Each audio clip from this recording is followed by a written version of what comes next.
Should you see Xanadu? This is one of my favorite movies of all time, so of course, I'm gonna say yes. Obviously, I'm biased. I love this film for what I see as its qualities, but I also love Xanadu for its numerous flaws. I'll present both sides so you can make that call on your own.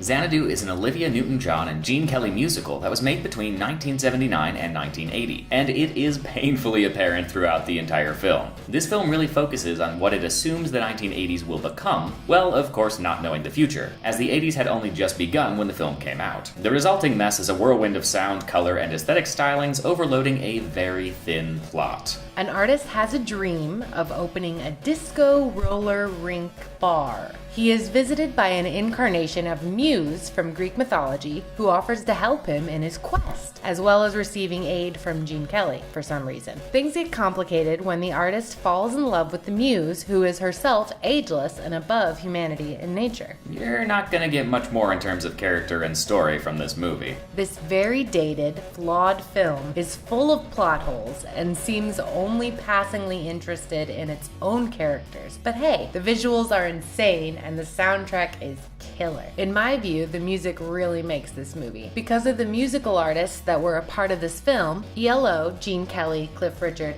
The Tubes, and Olivia Newton-John, Xanadu has a lot of strong and entertaining music to carry the viewer through the film, where they otherwise would probably be lost or bored. The many flaws of this movie aren't as important to me personally, as I watched Xanadu because of how entertaining and enjoyable the music and musical scenes are. Honestly, this is less of a movie and more of a bunch of music videos woven together by very thin thread. The numerous plot issues, editing quirks, and dramatic overacting all combine to form an oddly engaging whole. For example, there's a traditionally animated sequence which cuts into the movie with no real explanation. Our main characters are now cartoons in a trippy music video. Then the sequence ends, and we're back in the live-action movie. It's never explained, and the movie moves on without missing a beat. An aura of "what the fresh glitter am I watching?" hangs over the entire movie.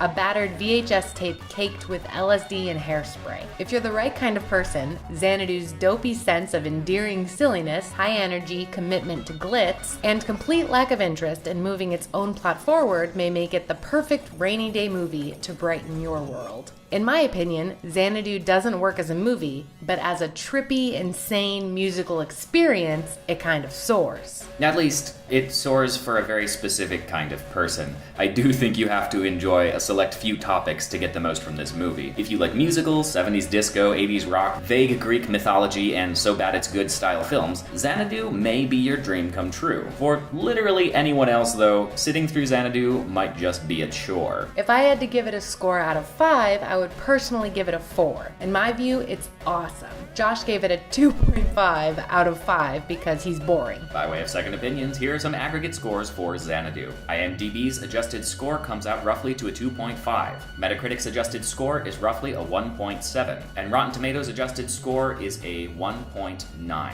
So there's that.